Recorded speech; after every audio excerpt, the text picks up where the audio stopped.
제가 여기 지금 3년 만에 또다시 서는 것 같습니다. 저희 쉼이 있는 교회 개척 이제 하기 전에 여기서 설교를 하고 갔던 기억이 나는데 3년 만에 또 이렇게 와서 함께 하나님의 말씀을 나눌 수 있게 돼서 참으로 감사를 드립니다. 네, 오늘 말씀을 보면요, 우리가 그 약속이라고 하는 것, 신뢰죠. 요즘 같은 그 신용 사회에 있어서 이 약속이라고 하는 것은 대단히 중요한 이야기죠. 그래서 약속을 어기는 사람은 신뢰할 수 없고 그 사람에 대한 말을 믿을 수 없는 그런 이야기가 생기는데, 그래서 지금도 마찬가지고 이전에 그러니까 바울 시대에도 마찬가지로 약속이라는 것은 대단히 중요한 것이었습니다. 약속은 지켜야 되죠. 그런데 오늘 말씀을 보게 되면 사도 바울은 그 약속을 지키지 않았습니다. 그러니까 어쩔 수 없이 안 지킨 것이 아니라 일부러 약속을 어기게 되는 그런 일들이 있어요. 그랬을 때에, 그러니까 바울이 고린도 교회를 이제 방문을 하려고 했습니다. 약속을 했습니다. 내가 너희 가운데 찾아가겠다라고 이야기를 했었는데 그 약속이 깨지게 되는 거예요. 바울이 계획 변경에 의해서, 그래서 그것 때문에 고린도 사람들이 사도 바울을 비방하는 일들이 벌어집니다. 바울이 온다고 해서 우리의 스케줄을 온전히 비워놨는데 또 큰 기대를 가지고서 그 바울의 그 방문을 기다리고 있었는데, 또 주변 사람들에게 다 광고했는데 바울은 신뢰할 수 없는 변덕스러운 사람이다 라고 자기들끼리 말이 도는 거죠. 그런 사람을 우리가 어떻게 믿겠냐. 그럼에도 불구하고요, 바울은 그 사실을 알고 있었어요. 알고 있음에도 불구하고 그 사실에도 그 약속을 포기하는 거죠. 지키지 않습니다. 그랬을 때에 왜 안 지켰을까? 바울 자신은요, 육체를 따라 자신의 생각대로 하지 않았다라고 이야기를 합니다. 우리의 인간적인 생각으로 봤을 때에는 약속을 지키는 게 맞지라고 이야기를 했지만 하나님께서 가지 말라라고 하셨기 때문에 안 갔다라고 하는 거죠. 서로의 유익을 위해서 안 갔다라고 하는 것입니다. 그러니까 신앙생활을 하다 보면 때때로 내 뜻과 하나님의 뜻이 다를 때가 있어요. 늘 우리의 뜻과 하나님의 뜻이 맞으면 얼마나 좋겠습니까? 걱정할 필요도 없고 염려할 것도 없어요. 그냥 그대로 가면 되죠. 그런데 살다 보면 하나님의 뜻과 우리의 뜻이 안 맞을 때가 있어요. 다를 때가 있다라는 거죠. 그럴 때 여러분은 어떻게 하십니까? 이럴 때 자신의 뜻을 과감히 포기하고 바울처럼 하나님의 뜻을 따르는 사람, 그 사람이 사실은 올바른 신앙인이다라고 우리가 이야기할 수 있겠죠. 하나님의 말씀은요, 신앙생활의 규범입니다. 지켜야 할 교과서 같은 그러한 거죠. 그래서 우리가 성도편에 있어서는 그 하나님의 말씀이 우리에게 주어질 때 우리는 늘 예, 아멘 하고 따라야 되는 거예요. 하나님께서 이렇게 하라 하셨는데 아니요, 내 생각에는, 내 계산에는 별로인 것 같습니다. 아닌 것 같아요. 내가 생각해 보니까 다른 사람들의 조언을 들어보니까 그건 아니던데요? 라고 하면 이제 예가 아니죠. 하나님의 말씀이 주어질 때 이해할 수 있는 것.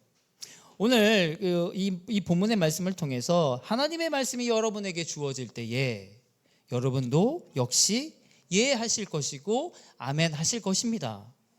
주변 사람, 옆에 사람이 예했으니까 옆에 사람의 눈치를 보면서 예했지만 실제로는 아닌데요 라고 하시는 분이 없기를 바랍니다.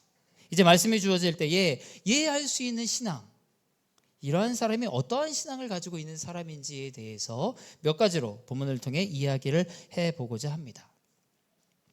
엘리사 선지자에게 한 과부가 찾아옵니다. 그의 제자였던 남편이 죽었는데 남편이 이제 빚을 진 거죠. 빚을 진 것으로 말미암아 두 아들을 빼앗기게 생겼습니다. 빼앗겨서 이제 종으로 삼겠다라고 하는 거죠. 그랬을 때에 엘리사가 과부에게 묻습니다. 너의 집에 있는 게 뭐냐? 아무것도 없어요. 그냥 기름 한 병밖에 없습니다 라고 이제 이야기를 하죠. 엘리사가 그래서 어떻게 말을 하냐면 모든 이웃에게 가서 그릇을 많이 빌려와라. 과부는 이제 빌린 그릇에 이제 기름을 붓습니다. 띄워주시겠습니까? 네, 누가 띄워주시죠? PPT? 네, 화면을 네. 그러니까 제가 이 앞에 띄우는 이유는 뭐냐면요, 제가 유초등부를 이전에 10년을 넘게 했어요. 그러다 보니까 항상 저런 그림이 없으면 애들이 졸아요. 그러니까 이렇게 해야 돼요. 그래서 어떤 성도님이 막 유치하다 막 이러는데 어쩔 수 없어요. 유초등부 분이 그 수준에 맞기 때문에. 네, 그리고 또 저희 교회는 어르신과 아이들이 더 많아요. 그러니까 어쩔 수 없이 앞에다가 띄웁니다. 그래서 좀 다를 수도 있지만 네, 이해하시고, 이제 빌린 그릇, 이제 그릇을 빌려서 그 그릇에다가 이제 기름을 부으라고 하죠. 그런데 빌렸던 그 기름이 다 떨어집니다. 그리고 기름도 그에 맞춰서 그치게 되죠.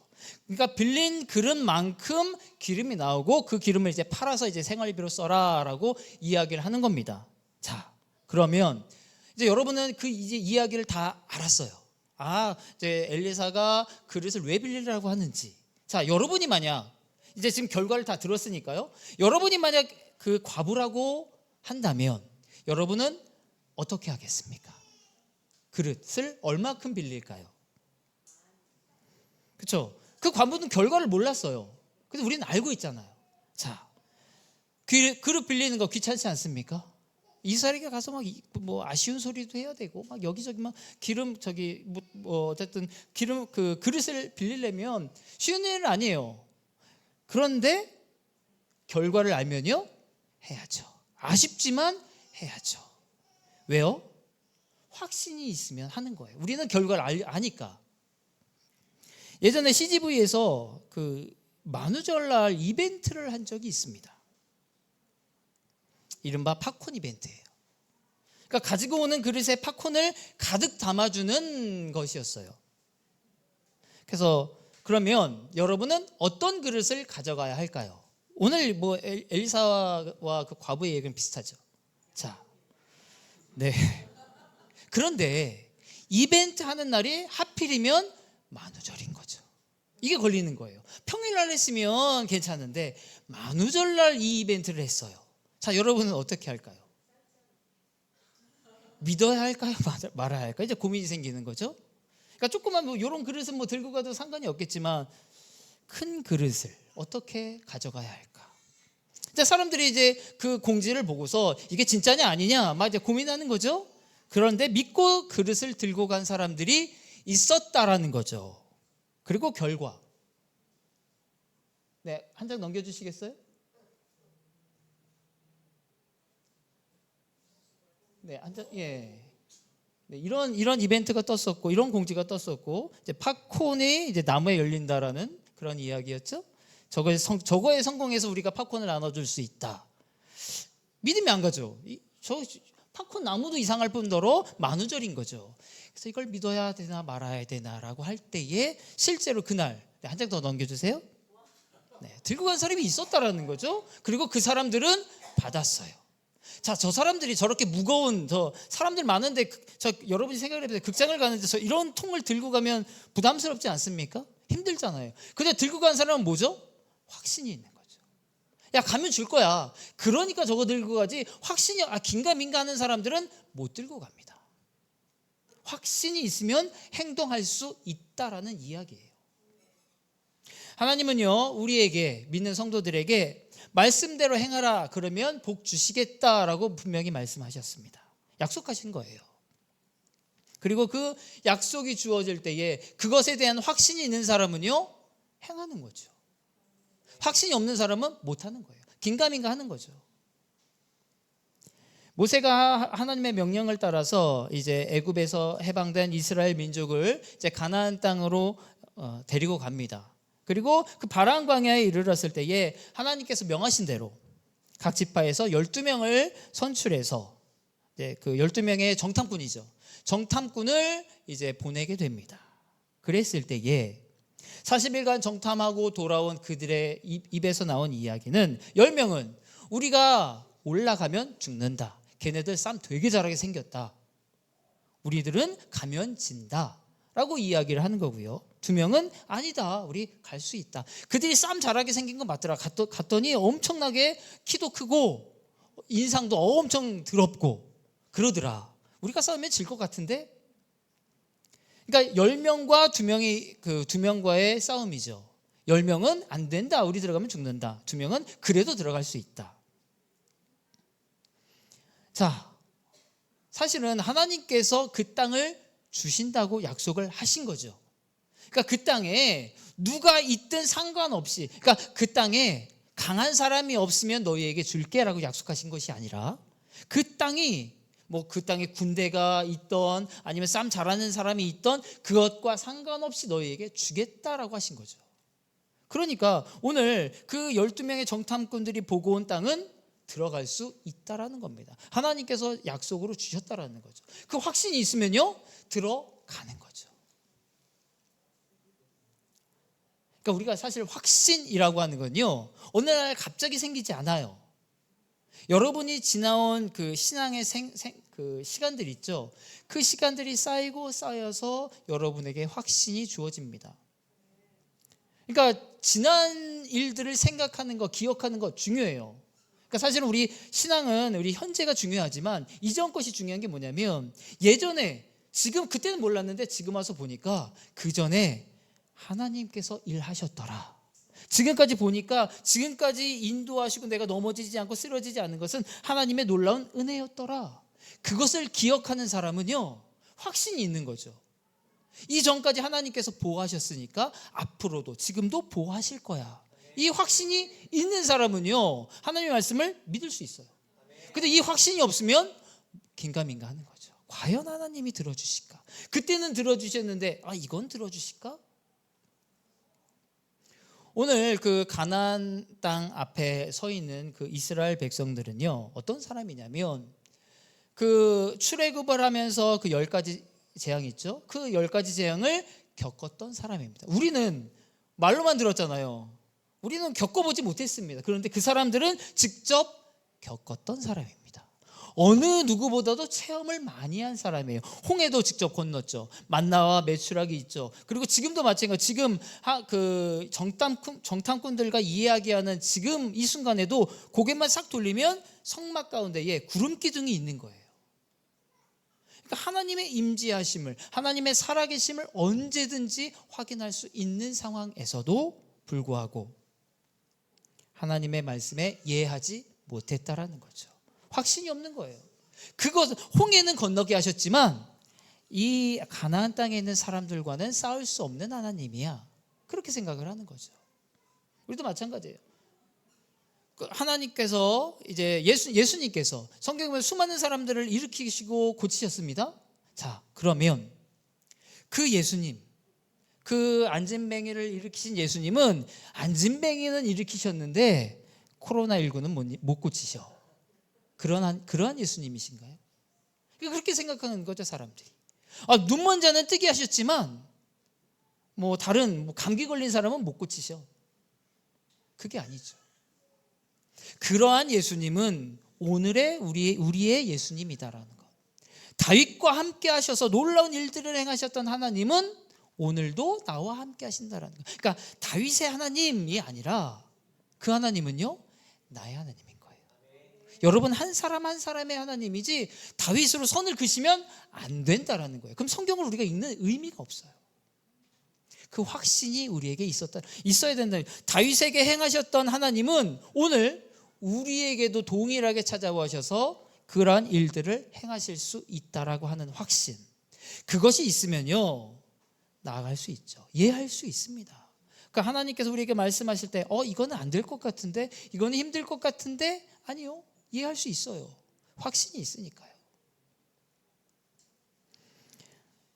사도 바울은요, 다메섹 도상에서 부활하신 예수님을 만납니다. 그리고 나서 주께서 맡기신 복음을 전하는 일에 전념하면서 일생을 마치게 되죠. 그가 한 고백이 있어요. 15절, 우리가 읽었던 15절을 보게 되면요, 내가 이 확신을 가지고, 확신이라는 단어가 있죠. 확신. 대단히 중요한 이야기입니다. 확신. 하나님의 말씀이 여러분은 믿어지십니까? 그렇다면 그 말씀을 따라서 행해야 합니다. 그게 믿음이죠. 또 예하고 그 명하신 말씀을 행동으로 옮기는 사람은요, 말씀에 순종하는 사람이에요. 이러한 신앙인의 가정은, 순종하는 그 신앙인이 있는 그 가정은요, 복을 받을 수밖에 없어요. 이러한 신앙인들이 모인 교회는 부흥할 수밖에 없죠. 생애 가운데 하나님의 도우심의 손길을 수없이 체험하게 될 것입니다. 우리가 잘 알고 있는 아브람, 하나님께서 아브라함에게 말씀하세요. 창세기 12장 1절 뭐라고 말씀하시냐면요, 여호와께서 아브라함에게 이르시되 너는 너의 고향과 친척과 아버지의 집을 떠나 내가 내게 보여줄 땅으로 가라. 그러니까 이사라는 거죠. 저희도 지금 한 달, 그러니까 이번 달 6월달쯤 말에 이사가 잡혀 있어서 지금 이사 준비하고 있는데 너무 힘들어요. 제가 항상 그래요. 그 이사 전에 항상 하는 고백이 뭐냐면, 예수님 빨리 오세요. 이사 전에 오세요. 그러니까 이사가 너무 힘든 거예요. 그러니까 저는 살면서 이사가 제일 힘들어요. 그러니까 그냥 포장이사 맡기면 정말 간단한데, 지금 그 가격을 줄여보겠다고 막 그것들을 막 나르고 하는 바람에 그래서 힘들거든요. 이사가 힘들어요. 그런데 지금 아브라함이 하는 이사는요, 우리가 하는 이사랑 달라요. 우리가 뭐 포장이사 가가지고 그 집에 딱 가 있으면 그 사람들이 배달해 주는 게 아니라, 이 당시 이사는요 어떠한 거냐면 목숨을 거는 게 이사예요. 왜냐하면 당신은 법이 없어요. 경찰도 없고. 그러니까 자기 마음대로 무법지대인 거예요. 그래서 제가 이 동네에서 열심히 오래 살았습니다. 친척, 친구, 이웃 다 거기 있어요. 그러면 이 사람들은 어떤 사람이냐면 나의 방패막이가 돼주는 사람이에요. 그래서 제가 다른 곳으로 이사를 가요. 이사를 가는 와중에 도둑을 만날 수도 있고, 또 그 마을에 도착해도 마찬가지입니다. 도착을 했는데 그 마을 사람은 나쁜 사람들이에요. 그래서 그 마을 사람이 합심해서 그 사람을 죽여버리면 그 재산은 누가 가질까요? 마을 사람들이 갖는 거예요. 그렇게 해도 돼요. 그 당시에는 법이 없으니까. 그런 의미인 거예요. 그러니까 고향과 친척과 아버지의 집을 떠난다라는 의미가 그거죠. 내 방패막이가 되어줄 수 있는 사람의 곁을 떠나라. 아무도 나를 지켜줄 수 없는 사람, 없는 곳. 고향과 친척과 아버지는 내 힘이 됩니다. 나를 지켜주는 사람, 나를 보호해 줄 수 있는 사람이지만 그것이 그곳을 떠나는 겁니다. 그러니까 아브라함은 쉽지 않은 겁니다. 자기 혼자만이 아니라 자기 가족, 자기와 함께한 모든 사람들을 데리고 그 먼 길을 떠나는 겁니다. 하나님께서 가실 때 야, 그 가나안 땅으로 가라 또 말씀 안 하세요. 그냥 지시할 땅으로 가라 하고, 사실은 그러니까 지시할 땅으로 가라라고 한 다음에 가로친 다음에 가나안 땅 이러면은 좀 편하겠죠? 그런데 그게 아니에요. 그냥 지시할 땅입니다. 어딘지도 정확히 몰라요. 여러분 이사 가는데 지금 한 달 후에 저 이사 가야 되는데 지금 어디에 가는지도 모른다면 여러분 막막하지 않겠습니까? 지금 한 달 지금 이삿짐을 싸고 있는데 어디 가야 할지도 몰라요. 그럼 안 되죠. 지금 아브라함의 입장은 그런 거예요. 그런데도 따르죠. 순종입니다.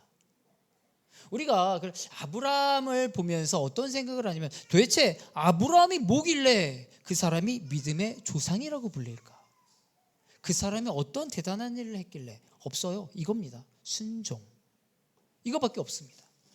그의 믿음이 아주 대단해서 하나님께 헌금을 많이 드렸다, 아니면 하나님께 기도를 많이 했다, 아니면 전도를 많이 했다가 아니라 순종, 그것뿐입니다. 하나님께 순종하는 것, 그것만으로 하나님은 이 아브라함에게 큰 복을 주셨다라는 거죠. 예수님께서 비유를 말씀하시는데 어떤 비유를 말씀하시냐면요, 어느 아버지가 아들에게 오늘 포도원에 가서 일해라 라고 이야기를 합니다. 그러니까 아들이 둘이 있었나 봐요. 큰아들과 둘째 아들 이제 이야기를 해요. 그랬을 때에 큰아들이 네 아빠, 네 갈게요. 가서 이따가 포도원에 나가서 내가 일하겠습니다 라고 말은 했는데, 지나고 보니까 귀찮은 거죠. 도망갔습니다. 근데 둘째 아들에게 이 얘기를 했더니 나 바쁜데요, 귀찮은데요, 더운데 무슨 거기 가야 다 할 거 많아요 라고 하고 말을 했는데, 지나고 보니까 미안한 거예요. 요즘 아빠가 나랑 지금 사이가 별로 안 좋은데 좀 아빠한테 가서 좀 친한 척도 하고 해볼까? 라고 해서 이제 갑니다. 자, 말만 하고 안 간 아들과 말을 안 간다고 했지만 실제로는 갔습니다. 자, 이제 두 명의 아들이 있죠. 자, 누가 순종한 아들일까요? 간 사람이요, 안 간 사람이요? 네, 말은 안 간다라고 했지만 실제로 행한 사람, 그 사람이 순종이에요. 생각에 머물지 않고 우리의 삶의 모습으로 행동으로 옮겨질 때 그것을 순종이라고 합니다. 에디슨이 우리가 잘 알고 있는 그 에디슨이 하루는 소리를 녹음하고 재생하는 기계를 만들어야겠다라고 생각을 했어요. 수많은 연구 끝에 이제 설계가 완성되고 이제 기술자를 불러요. 그래서 이제 설계도를 건네주면서 이야기를 합니다. 자, 이게 축음기라는 기계라네. 그러니까 이게 축음기가 뭐냐면 이렇게 소리를 수집해서 그것을 다시 재생하는 이제 그런 거라고 이제 설명을 하고 자, 이 설계대로 만들어 달라고 기술자에게 이야기를 합니다. 기술자가 설계를 딱 봤더니 야, 이게 된다고? 그러니까 이전까지는 축음기라는 게 없었죠. 그러니까 소리를 저장하고 다시 재생하는 게 된다고 이 기계가 그러니까 에디슨에게 말하는 거죠. 내가 봤을 때에는 이거 말도 안 되는 이야기인데요. 이게 과연 작동할까요? 과연 소리가 날까요? 안 될 것 같은데요? 라고 이야기를 했습니다. 그때 에디슨이 한 말이 뭐냐면 당신은 내가 이제 돈을 주고 고용한 거니까 이 설계도대로 만들기만 하면 됩니다. 이게 작동하든지 작동 안 하든지는 에디슨 책임이죠. 그 기술자의 해야 할 일은 뭐예요? 그러니까 시킨 대로 만들기만 하면 되는 거예요. 작동 여부는 에디슨의 책임입니다. 우리 크리스천들이 예수님의 말씀을 따라 순종하는 거 당연한 이야기죠. 우리의 역할은요, 하나님의 생각과 계획을 평가하는 것이 아니에요. 하나님 이거 될 것 같은데요? 하나님 이거는 성공할 것 같은데요? 요거는 내가 계산해 보니까 안 될 것 같아요. 아니에요. 우리는 그걸 평가하는 사람이 아니에요. 성도는요, 하나님께서 말씀하시면 따르는 거예요. 그게 되든 안 되든 되고 안 되고는 누구 책임이에요? 하나님 책임이에요. 저희는 하나님께서 하시면 그대로 순종하기만 하면 됩니다. 되고 안 되고는 하나님이 책임지시는 것이지 우리가 책임지는 거 아니에요. 우리가 할 일은 순종하는 데까지입니다. 하나님의 말씀에 언제나 순종함으로 우리가 응답받을 수 있습니다. 하나님의 말씀을 인간 편에서 순종할 때에 하나님께서 그 나머지 것들은 책임져 주신다라는 거예요. 우리가 일생생활을 하면서 하나님의 뜻과 내 뜻이 있습니다. 자, 볼까요? 네, 두 사람이 있어요. 둘 다 공통점이 뭐예요? 신앙인입니다. 네, 둘 다 교회 열심히 다니고 기도 잘하시는 신앙인입니다. 자, 이 두 명의 신앙인이 이제 사업을 하는 거예요. 이제 사업을 시작을 하려고 합니다. 자, 신앙인이니까 이제 목사님에게 이제 기도 부탁을 하러 왔어요. 자, 목사님의 입장에서 이 두 사람, 이제 두 명의 사람이 있는데 목사님의 입장에서는 저 둘 중에 누가 더 편할까요? 어떤 사람이 편할까요? 첫 번째 1번 육체를 따라 사는, 2번 또 신앙을 따라 사는 사람. 1번일까요? 2번일까요? 2번이 편할까요? 아니에요. 1번이 편해요. 왜 그러냐면요, 육체를 따라 사는 신앙인은요, 이미 자신의 생각과 뜻이 정해져 있어요. 사업을 하려고 했잖아요. 가게 이름 다 정하고 왔어요. 종목도 정해갖고 왔고 가게 위치까지, 그래서 가게 간판까지 이미 예약 다 하고 왔어요. 그럼 목사님 할 게 뭐 있죠? 그러세요? 잘하세요. 끝이에요. 정말 간단하죠? 그런데 밑에 사람은 어떤 사람이에요? 사업을 시작한다고 해놓고 사업 아이템도 안 정하고 왔어요. 목사님 뭐 하면 좋을까요? 하나님의 뜻이 무엇일까요? 가게 이름은 어떻게 할까요? 어느 위치에 정할까요? 다 목사님한테 물어보는 거죠. 자, 그럼 목사님은 어떻게 되죠? 그거 놓고 기도하셔야 되는 거죠. 그러니까 성도가 사업을 시작한다고 하니까 그 목사님 얼마나 신경 쓰이겠습니까? 이거 밥도 안 넘어가요. 그러니까 이것을 놓고서 계속해서 금식 기도하는 거죠. 그러니까 목사님은요, 밑에 사람이 더 힘들어요. 위에 사람이 사실은 더 쉬운 거죠. 그러니까 여러분들이 어떤 사업 시작하실 때 목사님 편하게 계신다고 위에 사람이 되면 안 돼요. 목사님을 괴롭히는 한이 있더라도 하나님의 뜻을 묻고 과연 하나님의 행하심이 무엇인가를 발견하는 것, 그게 사실은 올바른 신앙입니다. 그게 육체를 따라 살지 않는 거죠. 예수님께서는요, 그 마태복음 6장 33절에 다음과 같이 말씀하셨습니다. 우리 같이 한번 읽어볼까요? 그런즉 너희는 먼저 그의 나라와 그의 의를 구하라. 그리하면 이 모든 것을 너희에게 더하시리라. 자, 여기에 중요한 이야기가 있어요. 이 모든 것. 자, 이 모든 것에는 무엇이 포함될까요? 먹을 것, 마실 것, 입을 것 다 포함됩니다. 이것만이 아니라 내가 구하지 않은 내가 필요한 그 모든 것까지도 포함되는 게 이 모든 것입니다. 하나님께서 채우신다라는 거죠. 신앙인들은 삶을 살 때에 우선순위를 분명히 하나님의 말씀에 두어야 합니다. 다 알고 계시죠? 자, 하고 싶지만 하나님의 말씀이 금하면 어떻게 해야 합니까? 멈춰야죠. 포기해야 합니다. 반대로 나는 하기 싫은데 하나님께서 굳이 막 하라고 등 떠밀면 어떻게 해야 합니까? 해야 되거든요. 취사 선택하면 이거는 계산해 보니까 나에게 유익이 되네? 그럼 하고, 이건 계산해 보니까 이건 아닌데? 이건 나한테 좀 불편하고 힘들고 나에게 손해가 될 것 같아. 이러면 어떻게 해요?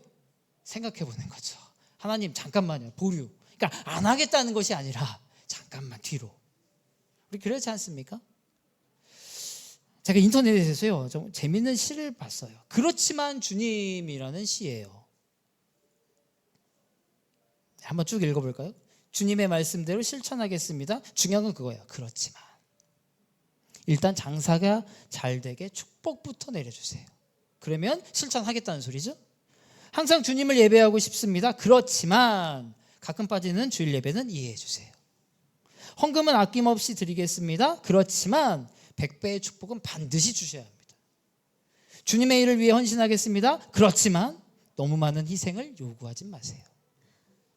주님의 말씀대로 이웃을 사랑하겠습니다. 그렇지만 지금 당장 말고 내일부터요.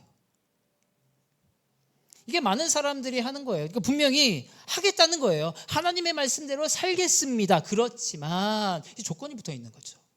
이거면 이렇게 하는 것은요 순종이 아니라는 거예요.